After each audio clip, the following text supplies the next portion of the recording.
en donde nos presentaron ya esos exoesqueletos. Okay. Y un paciente cuadripléjico lo utilizó, se levantó y dio sus pasos en la sala de exhibición. Fue algo muy emotivo, impresionante, o sea, inclusive hubo varios médicos y personal que estaba ahí que incluso lloró por la emoción, ¿no? de estos pacientes. Un sueño frustrado de muchas personas y médicos que sufren el no poder ver a un Efectivamente.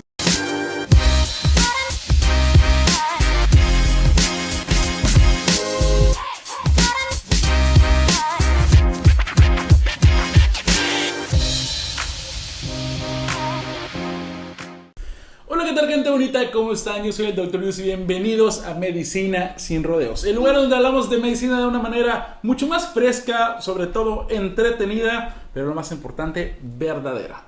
El día de hoy vamos a hablar de un tema que últimamente ha causado revuelo en redes sociales, un tema que de verdad estamos acercándonos al futuro de lo que es la neurología.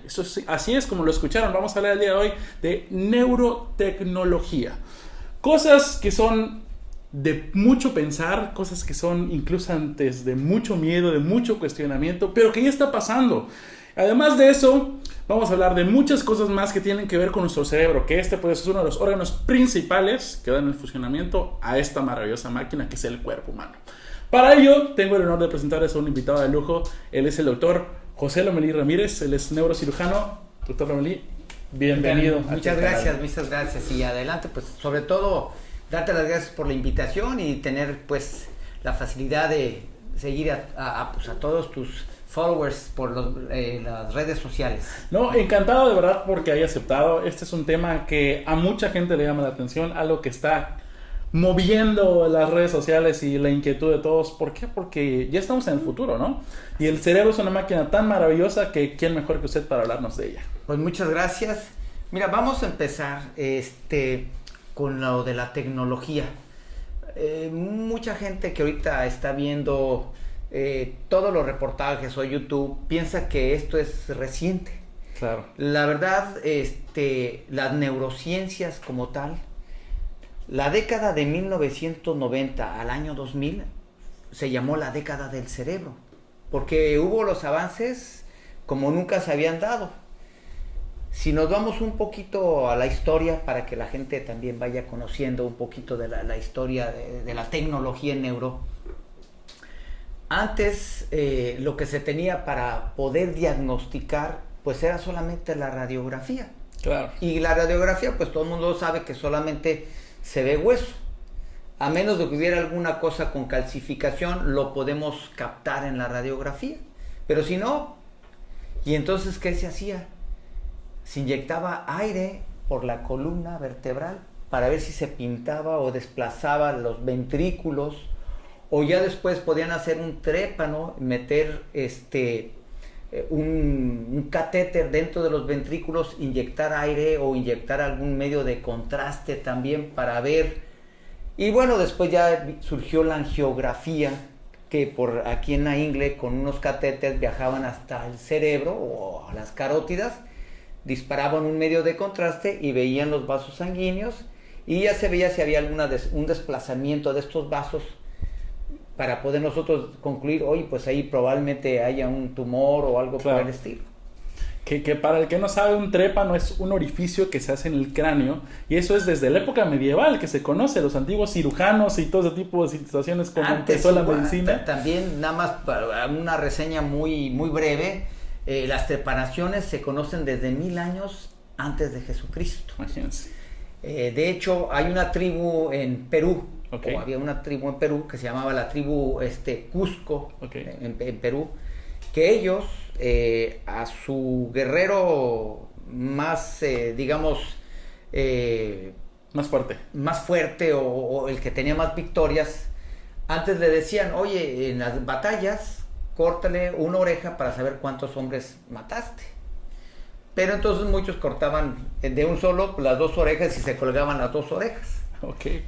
Pero entonces ya ese rey, que en ese entonces reinaba, ¿no? Tenía una hija y no tuvo hijo y quería el mejor guerrero para su hija, les decía, bueno, no, ahora ya no, yo quiero que me traigas esta parte que se llama el terio, la unión del frontal, el parietal y el temporal. Tráemela, te vas a tardar más porque lo tienes que hacer a piedra, Claro. a piedra, y lo tienes que sacar, y el que saque más terions se va a casar con mi hija. Bueno, pues nace de ahí que los guerreros, al golpear, porque se golpeaban con piedras o con palos, hacían los hematomas epidurales. Okay.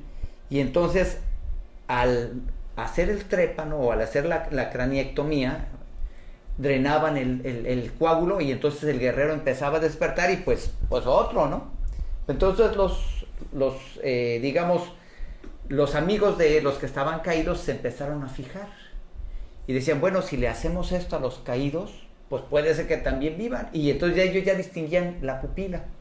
Okay. Veían la pupila que estaba dilatada, y sobre ahí hacían este trépano, esta craniectomía, y salvaron muchas vidas. De hecho, hay indicios históricos de varios trepanaciones que hicieron y que sobrevivieron.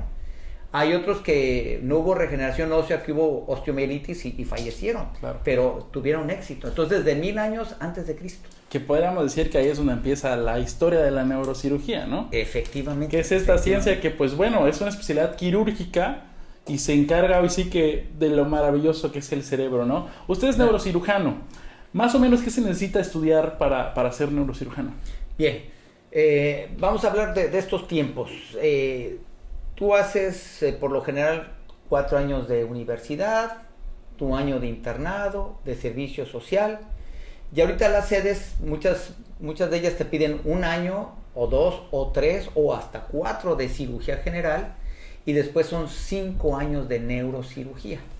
Claro. O sea, es una de las especialidades más largas que hay dentro de la medicina, ¿no? Y súper importantes, porque pues bueno, imagínense, desde hace siglos con conocimientos, hoy sí que investigadores cavernícolas, ¿no? Podemos decirlo así, exactamente. Ahí, ¿cómo ha ido avanzando? Que esta es una especialidad tan demandante que necesitas tener mucho conocimiento para esto, que es ahora lo que nos lleva hasta la época actual. Efectivamente. Que antiguamente, de iniciar a una trepanación, un hueco en el cerebro que servía para liberar presión, entre otras cosas, hemos llegado a los avances tecnológicos, que hasta hoy en día se hablan de muchas cosas, como son los nuevos chips que existen en la microneurotecnología y entre otras cosas más. Platiquen un poquito de esto, Doc. Usted, yo sé que acaba de regresar de un congreso muy importante donde se habla de todo esto. ¿Qué pasó en todo este tipo de situaciones? Vamos, tenemos un poquito de tiempo para que la gente empiece a entender un poquito lo que es la tecnología. Vamos a remontarnos un poquito en los años 70. Okay. Ya habíamos hablado que se inyectaba aire o medio de contraste, pero en los años 70, gracias a los Beatles, porque tenían que deducir sobre todo a la hacienda, pero de Inglaterra y de Estados Unidos, empiezan a dar dinero para un estudio que era la tomografía computada. Famosa TAC. Entonces la tomografía es gracias a los Beatles. Entonces ya con eso pues empezamos a ver imágenes del cerebro prácticamente en vivo, imágenes de la columna, no tan buenas, pero... Y ya después en los 80s viene la resonancia magnética, que ahorita pues ya las últimas resonancias de última tecnología, que son de 7 y de 10 teslas, es como si estuviera uno viendo un corte anatómico, como si tuviéramos un cadáver y lo estuviéramos disecando prácticamente, así de finos son los estudios. Ya la tecnología, aparte de esto que era para imagen, pero sobre todo para la terapéutica, empezamos por ejemplo en los años igual 70s, 80s, con los neuroestimuladores en la columna, para los pacientes que tenían lumbalgia, hernias de disco o que habían sido múltiples operaciones de columna y no quedaban bien. Entonces ya tenemos estos estimuladores peridurales. En algunos casos funcionaba, lo que limitó fue el costo. Era obviamente muy caro en poner estos estimuladores, muy poca gente tenía acceso a estos estimuladores.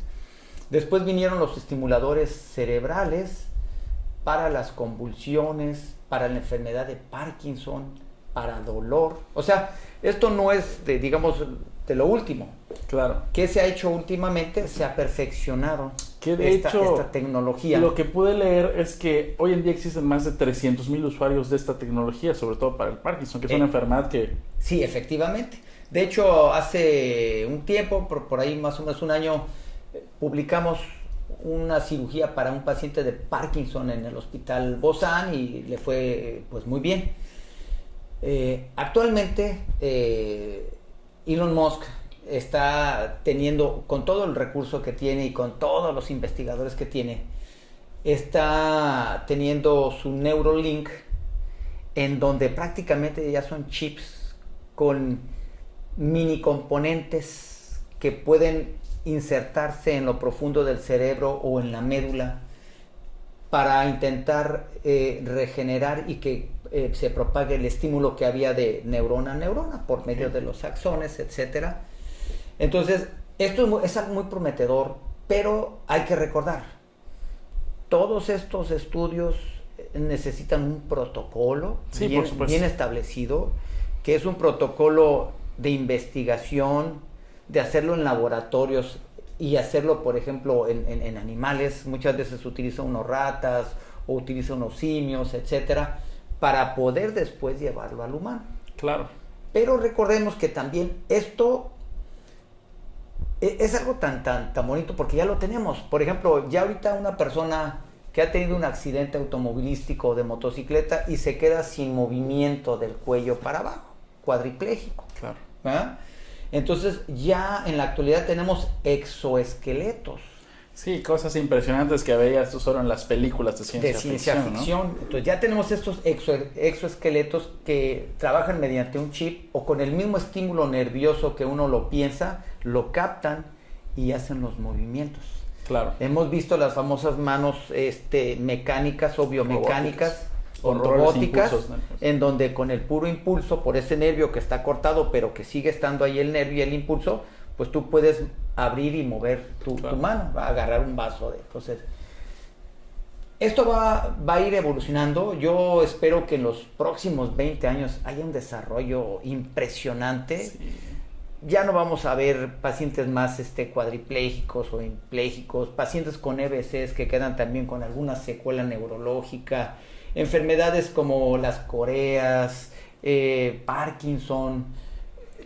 Que son enfermedades ya que molestan mucho a los pacientes y les impiden tener una calidad adecuada de vida, ¿no? Sí, todas las que son estas enfermedades neurodegenerativas. Exactamente. ¿no? Entonces, se está dando un paso muy importante. Hay un buen presagio de aquí a unos 20, 30 años en donde... Sí.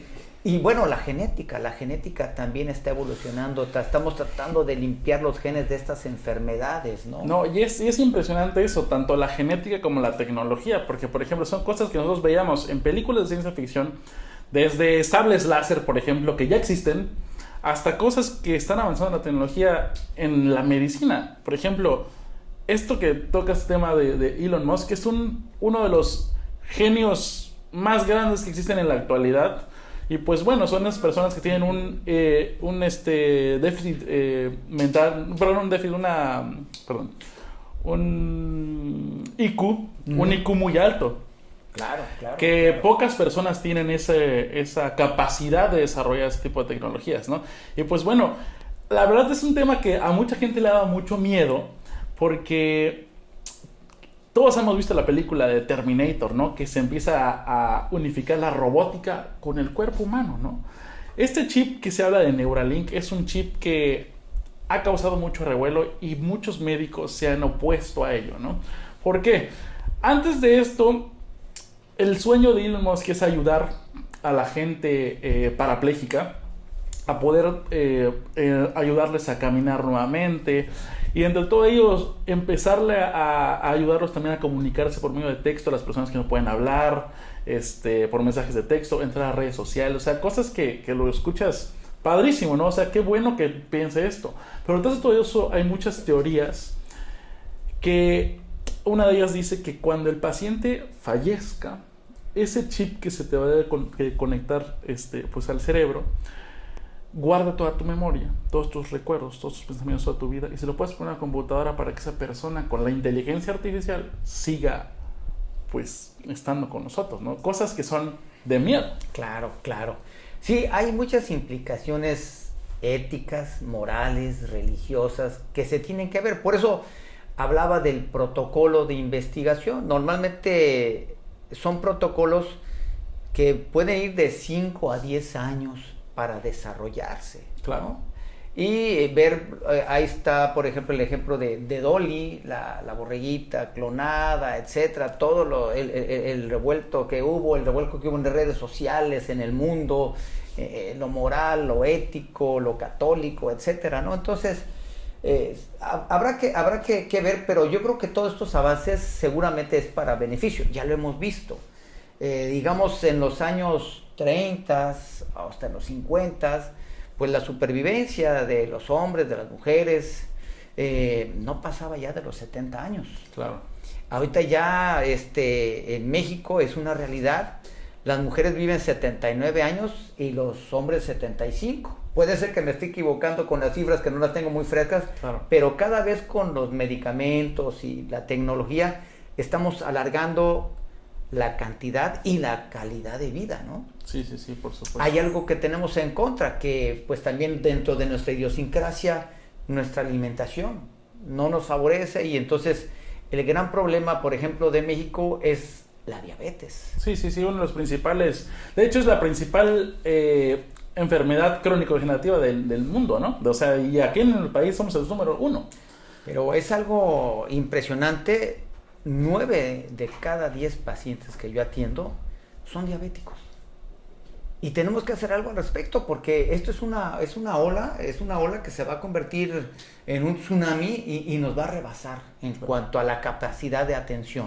Claro. Entonces ahí sí, pues quizá no llamada de atención, pero un signo de alarma para las autoridades que ya lo saben y que seguramente están trabajando en ello. Pero sí necesitamos mayor difusión, mayor educación a nuestro personal, a la población en general, de cómo llevar una vida más sana, ¿no? Que desgraciadamente cuando tienen alguna lesión a nivel nervioso o alguna herida abierta o algo así, pues sabemos que el pronóstico es muy malo para los pacientes diabéticos, ¿no? Si no se cuidan, si no tienen una buena técnica, si no tienen muchas situaciones, pues, por ejemplo, ¿cuántos pacientes le llegan a usted complicados diabéticos por infecciones craneanas, por muchas cosas? Y la neuropatía, la famosa neuropatía diabética. Neuropatía diabética. ¿no? Son pacientitos que sienten todo el tiempo que traen unos guantes apretados o unas calcetas apretadas, con piquetes, con quemadura, con sensación de estar entumido, ¿no? Claro. Y entonces hay muchos pacientes que se someten a varias cirugías que no son, por la neuropatía, y entonces pues obviamente son cirugías que son fallidas, ¿no? Claro. Hay muchos pacientes que se someten a hernias de disco cuando realmente no hay hernia de disco, es la neuropatía. Entonces, bueno, pues, y volviendo un poquito a la tecnología, recientemente acabo de ir a un congreso, quiero hablar de los dos últimos congresos. Perfecto. Uno fue aquí en México, en la Riviera Maya, el año pasado, en donde nos presentaron ya esos exoesqueletos. Okay. Y un paciente cuadripléjico lo utilizó, se levantó y dio sus pasos en la sala de exhibición. Fue algo muy emotivo, impresionante. O sea, inclusive hubo varios médicos y personal que sabía que incluso lloró por la emoción, ¿no? de estos pacientes. Un sueño frustrado de muchas personas y médicos que sufren el no poder ver a un paciente caminar, ¿no? Y ahorita en este último congreso, es un congreso en Europa, fue el congreso en Europa, en donde dan lo último en la tecnología de columna. Okay. Pero no solamente es el limitarnos a una sola área. Estamos hablando de hospitales, ya operan con un margen de seguridad que es menos de 0.1% de que pueda salir alguna cosa mal. Okay. Pero por la tecnología que tienen. Estamos hablando de que entramos a quirófanos, que dentro de quirófano ya tienen un equipo de resonancia magnética, tienen un equipo de tomografía, de angiografía, de ultrasonido en cuarta, quinta dimensión, y tienen los brazos robóticos. Quirófanos especiales. Brazos robóticos, neuronavegador, aspiradores ultrasónicos, o sea, una tecnología que te das cuenta que pues desgraciadamente aquí en México sí estamos un poquito rezagados en esta tecnología, pero que ojalá también las autoridades vean un poquito más allá, para que nosotros operemos también con esa seguridad, con ese porcentaje de error mínimo. Claro. Si de por sí ya el simple hecho de estar en tu cama o levantarte de tu cama ya implica un riesgo. Te puedes levantar, vas al baño, puedes pisar el jabón o te puedes resbalar en cualquier parte, un golpe en la cabeza y puede ser mortal. Entonces todo lleva un riesgo. La cirugía per se pues es una agresión también al cuerpo humano porque tienes que cortar y ya implica un riesgo de sangrado, de infección, de daño neurológico, daño a alguna víscera, etcétera. Pero que bueno, hemos estudiado, nos hemos perfeccionado en esas técnicas y tratamos de minimizar esos riesgos. Sí, por supuesto, sobre todo que lo que son las especialidades quirúrgicas no por nada son las más largas de la medicina, ¿no? Necesitas tener certeza, o sea que mucha destreza, conocimiento y habilidad para poder reaccionar en el caso de una emergencia, que esas son cosas que hasta ahorita una máquina no puede hacer, ¿verdad? Efectivamente. Pero bueno, puede llegar el día en que veamos cosas que pasan como en las películas de Alien, ¿no? De que de repente hacen una cesárea en plena nave espacial y como si nada separe el paciente, ¿no? Cosas que jamás pensamos que podían pasar. Sí, la tecnología nos está rebasando. Cada vez, por ejemplo, los métodos de diagnóstico van a ser más exactos. Claro. Ahorita, por ejemplo, y ya lo están haciendo aquí en México en cancerología, etcétera. Antes, por ejemplo, tú tenías un tumor cerebral, operabas ese tumor, lo mandabas a patología y patología te decía, ¿sabes qué? Vamos a suponer es un astrocitoma, un meningioma, un meduloblastoma, y en base a ello dabas algo de quimioterapia o radioterapia si lo necesitaba. Pero ahora con los estudios genéticos, hacen estos estudios genéticos a estos tumores y te dicen qué medicamento sí le va a hacer y cuál no le va a hacer. Entonces, también implica que ya no se hace gastar al paciente en recurso, que en administrarle un medicamento que no le va a funcionar, ¿verdad? Entonces, esto ya es una tendencia, ya es el trending actual, ya se va a hacer prácticamente en todo el mundo. Yo espero que aquí en México y en todos los lugares, a más tardar en 5 años lo tengamos disponible. ¿Para qué? Pues para ya no estar haciendo gastar a nuestro paciente en un medicamento que quizás no le va a hacer para ese tipo de tumor. Y bueno, ya vamos con más certeza, ¿no? Sí, por supuesto. Y ahorita, por ejemplo, los exoesqueletos, yo creo que es algo, un sueño para todos los pacientes que han visto. Yo conozco casos de pacientes que dicen, yo quiero ahorrar toda mi vida para comprar un exoesqueleto, pero ¿de cuánto estamos hablando? Desgraciadamente, estos exoesqueletos están aproximadamente, el más sencillo que vi en el congreso que les comenté, estamos hablando de unos 300,000 euros, el más sencillo, y de ahí puede ascender a 800,000 euros, 1,000,000 de euros. Lo mismo la tecnología, los brazos robóticos cuestan 1,000,000 de euros, el neuronavegador, o sea, sí hay mucha tecnología, pero desgraciadamente esperemos que ya haya una sobreproducción de esto para que se abaraten los costos y podamos nosotros tener, como país en desarrollo que estamos, podamos tener acceso a esa tecnología, ¿no? Que por ahorita supuesto.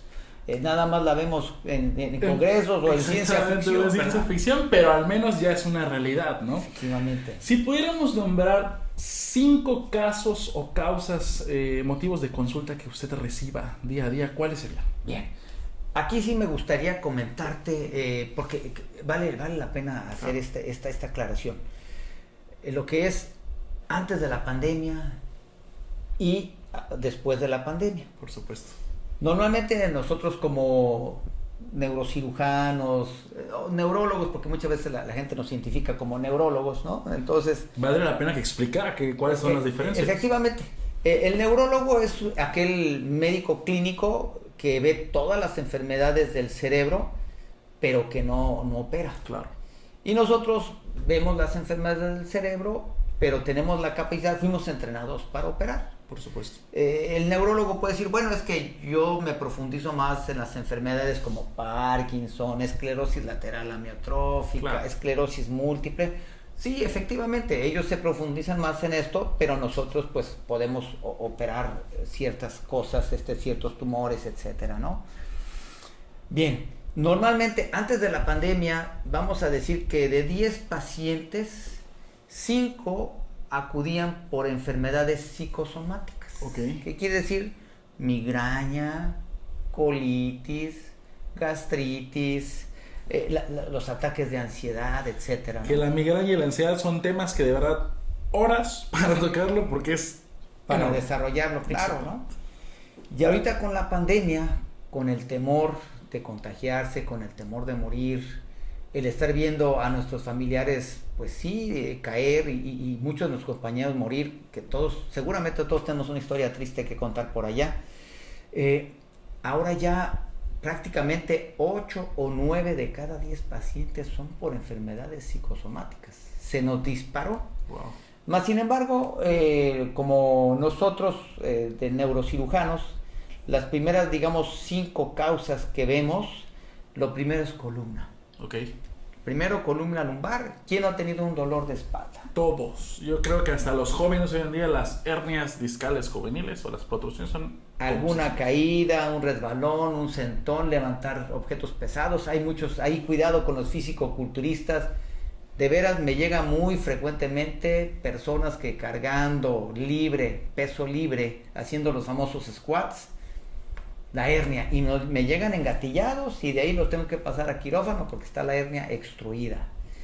Y después viene la columna cervical. Claro. También se afectan mucho movimientos, golpes, etcétera, ¿no?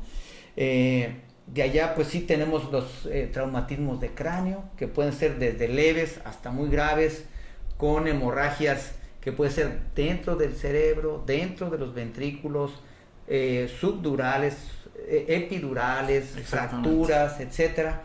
Entonces son ahora sí que las 5 principales, ¿no? Patologías que estamos viendo. Epilepsia, los pacientes epilépticos también no fallan, muchos de ellos por cuestiones genéticas, ¿no? Y otros pues también por cuestiones abuso de drogas, claro. Alguna secuela de golpe también.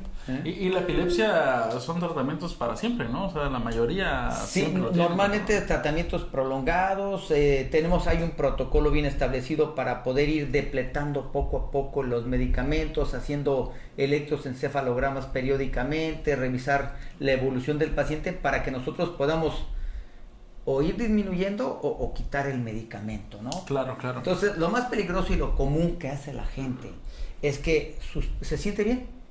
Me dicen, bueno, ya tengo 1 mes, 2 meses, 3 meses sin convulsionar y suspenden el medicamento de golpe. Y adivinen qué va a pasar, pues va a convulsionar. Sí, por supuesto. Va a convulsionar. Entonces, esto es muy, muy frecuente. O aquel paciente que tiene mucha ansiedad, depresión, damos un tratamiento y también se siente bien, lo suspende, va a regresar. Así es. Va a regresar porque lo más aconsejable es que sigan las indicaciones de su médico y que lo vayan depletando o bajando poco a poco siguiendo un protocolo. Que esto nos lleva a otra patología que da convulsiones, ¿no? Que pueden ser los traumatismos craneoencefálicos, ¿no? Efectivamente. Golpes que se ven todos los días en la consulta de urgencias, en todas las edades. Yo creo que los principales que no le dan la importancia es en los niños. En los niños ay, se me cayó el niño de la cama, se pegó a la cabeza, se puso a llorar, pero listo, no le pasó nada, no lloró. O de repente otros que se cayó y empezó a temblar el niño y no sé, y lo traje. No, y aquellos niñitos que, por ejemplo, tienen fiebre muy alta, ¿no? Exactamente. No le dan importancia y esto puede dejar alguna secuela en los lóbulos temporales, que son los lóbulos más lábiles para los traumas, para la hipertermia, para los cambios de oxigenación, claro, que pueden dejar unas cicatrices muy pequeñitas en el lóbulo temporal, en las amígdalas, una parte muy especializada del cerebro, y que eso nos va a dar epilepsia. Sí, por supuesto. Puede ser en el transcurso de la infancia o en la adolescencia o hasta en la vida adulta.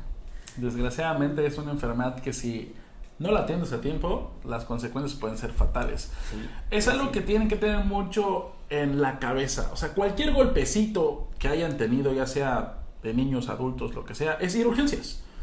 El médico por ley debe determinar hacerle un estudio, mínimo una radiografía de cráneo para ver y de cervicales, porque también se lesionan las cervicales. Claro. Luego pueden haber muchas lesiones complicadísimas y pues bueno, ahí por ley ya es una tomografía computarizada para ver si no hay algún edema mínimo o coágulo, fractura, claro. Entre ello, ¿no?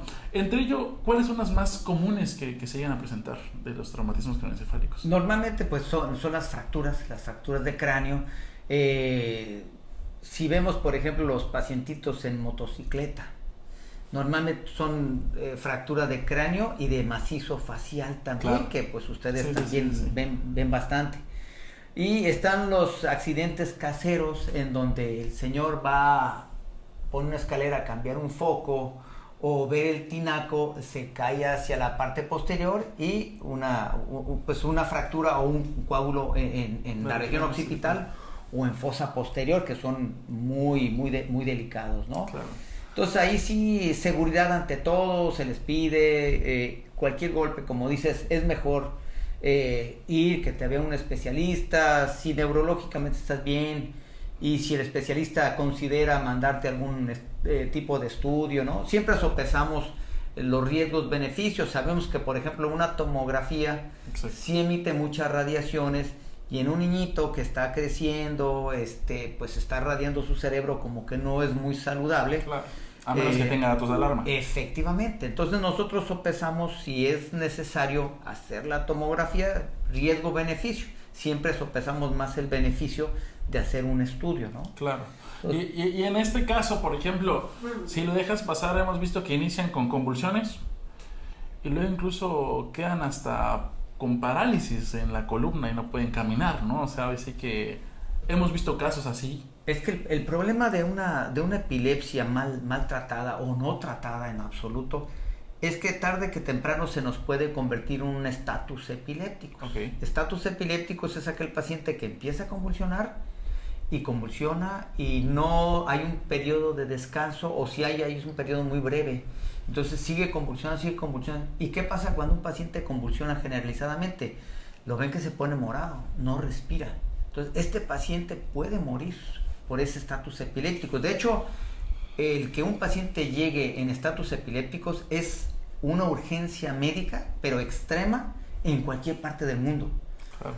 Ya sea aquí, ya sea en Estados Unidos, en Canadá, en China, en donde quieran, un estatus epilépticos hay que prestarle atención, porque si no atendemos de inmediato a ese pacientito, se nos puede morir. Claro. Lo mismo que también, por ejemplo, una sección medular, ¿no? Pacientes que se caen de, no sé, caballo, montando caballo, bicicleta. O sea, cosas pequeñas también que les puede pasar. Sí, efectivamente. Y mientras más alto es la lesión, por ejemplo, hay lesiones que si son dentro de las primeras vértebras C1, C2, C3, C4, son incompatibles con la respiración. Claro. Entonces lo que les afecta es la respiración. No van a poder respirar esos pacientes. Tienen que llegar y forzosamente tenemos que intubar a esos pacientes para conectarlos a un ventilador y que esté de alguna manera ventilando artificialmente. Claro.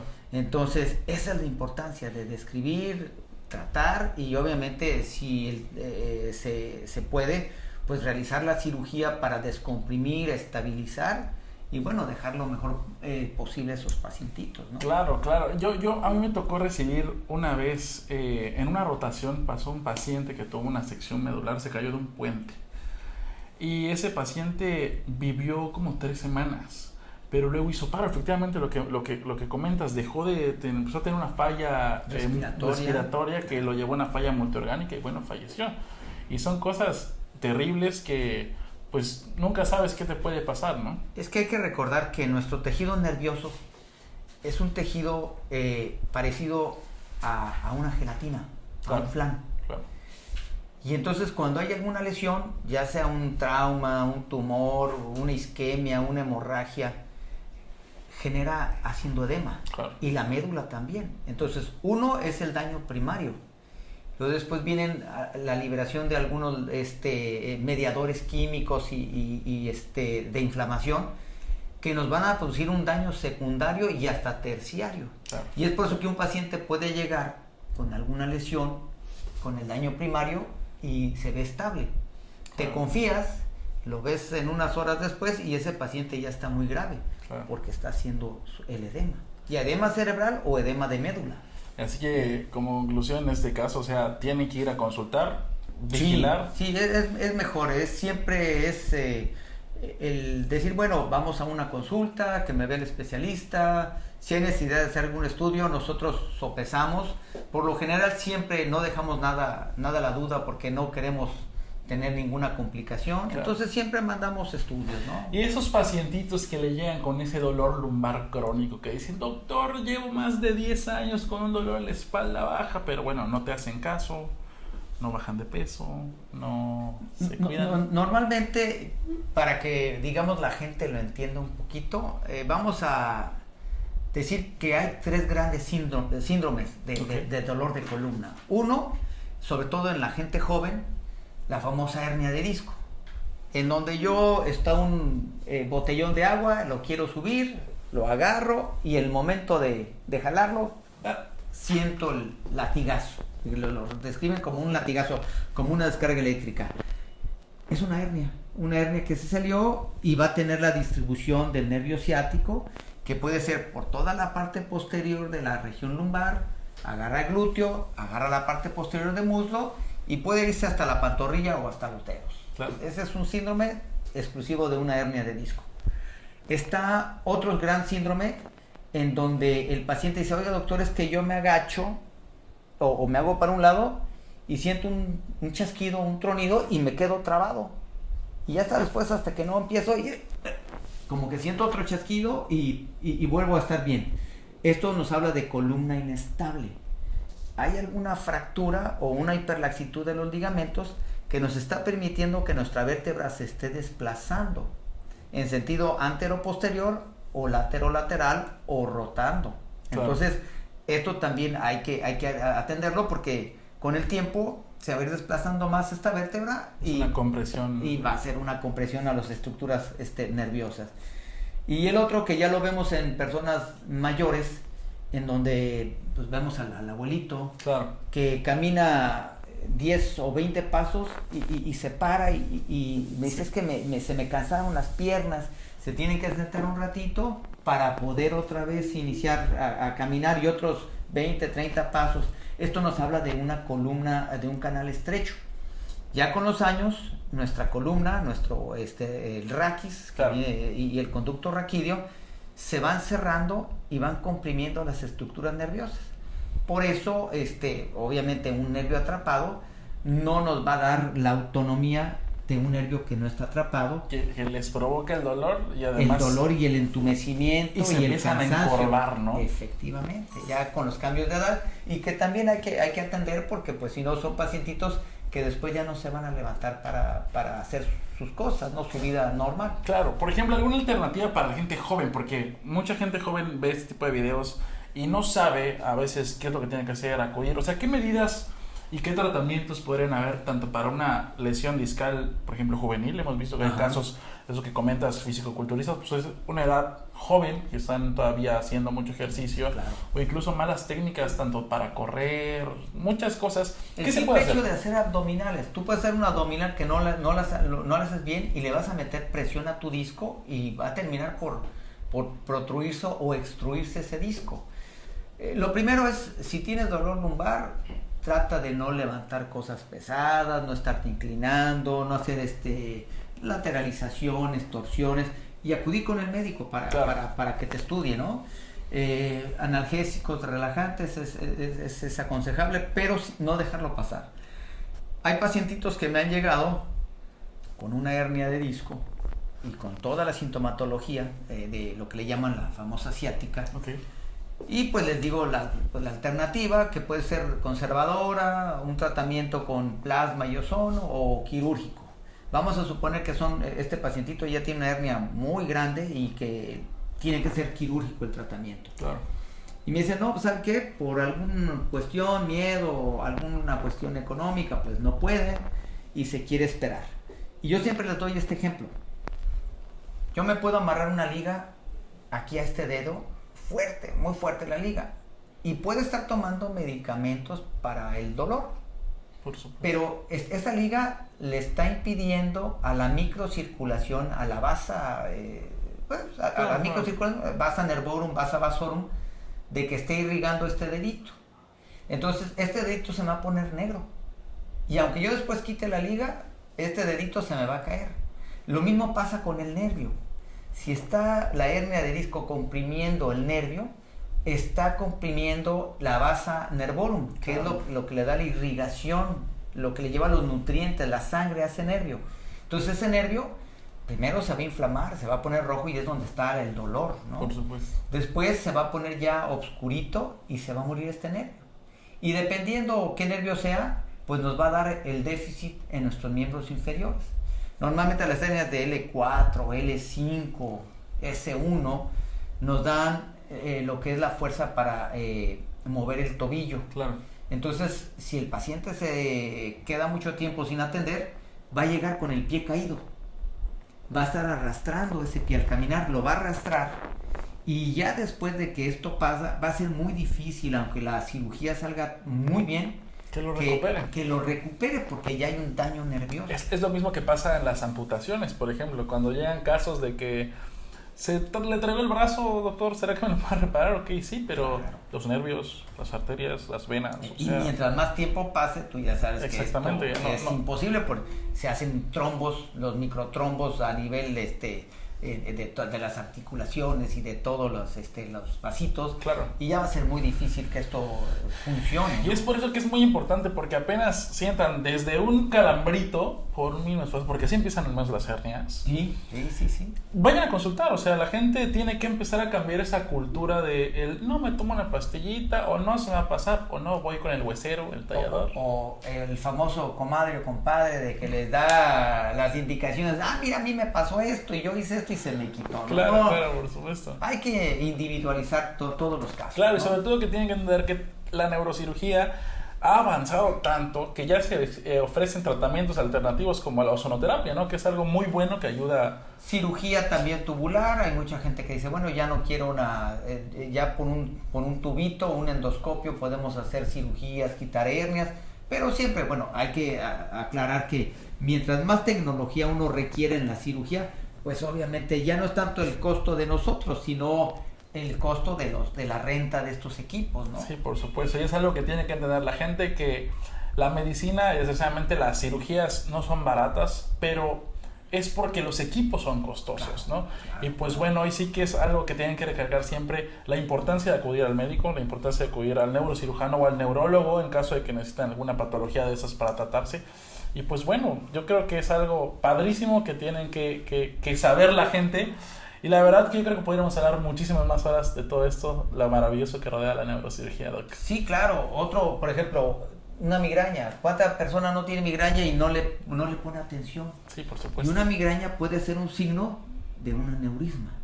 Un globito que está en una arteria y que nos está dando este dolor, nos está avisando y puede llegar a reventar, y es cuando vienen las hemorragias cerebrales masivas. Y muchos de estos pacientes fallecen o quedan con muchas secuelas. Claro, ¿no? Sobre todo, por ejemplo, las dos áreas del cerebro, el área de Broca y el Wernicke, que sirve muchísimo para el habla y la función. El entendimiento y todo. Entonces, sí, cualquiera de estas migrañas, las famosas migrañas basilares que te pueden dejar ciego o con alguna secuela también neurológica severa. Entonces, nosotros vemos muchísimos casos de esto. Ya tenemos una experiencia pues bastante amplia aquí en Campeche, y la recomendación es esta: no se esperen ante el primer síntoma de cualquier dolor. Claro. Acudir con el médico, tratar de descartar un problema más serio, ¿no? Exactamente. Pues chicos, ya escucharon al doctor. La verdad que, Doc, un placer tenerlo por acá, me encantó platicar esto. Yo creo que la gente sabe muchísimo ya de este tema y podemos hablar muchísimas más horas de esto. De verdad, Doc, le agradezco, porque no sé, algo que le quisiera decir a la gente respecto a esto. No, sobre todo, miren, todo mundo tenemos alguna enfermedad que estamos predispuestos. Tenemos carga genética para la diabetes, para la hipertensión, pero no siempre es una regla de que si tu mamá, tu papá fue diabético, tú vas a ser diabético. Claro. Está mucho en nosotros cambiar nuestro estilo de vida. No olvidarnos de una dieta saludable, no olvidarnos de hacer un poco de ejercicio, de actividad, 20 minutos, 20, 30 minutos al día. Descansamos los domingos, pero es suficiente para estar bien. Así es, así es. Pues gente bonita, de verdad que muchas gracias por acompañarnos el día de hoy. Dejen acá abajo sus dudas, comentarios, suscríbanse al canal. Cualquier duda, pregunta o tema que quieran que hablemos de este canal, por favor déjenlo acá abajo. Si te quedaron con alguna duda que quisieran que toquemos el Dr. Lomelí y un servidor, adelante, por favor déjenlas acá. Suscríbanse al canal, denle like, compartan con todos para que toda la gente se entere que esto es un tema muy importante y que vale mucho la pena escuchar. Yo soy el Dr. Yu, el Dr. Lomelí, neurocirujano. La verdad que aquí dejamos las redes sociales de los dos para que nos sigan. Y pues bueno, nos vemos a la próxima y cerramos Medicina Sin Rodeos. Bye bye.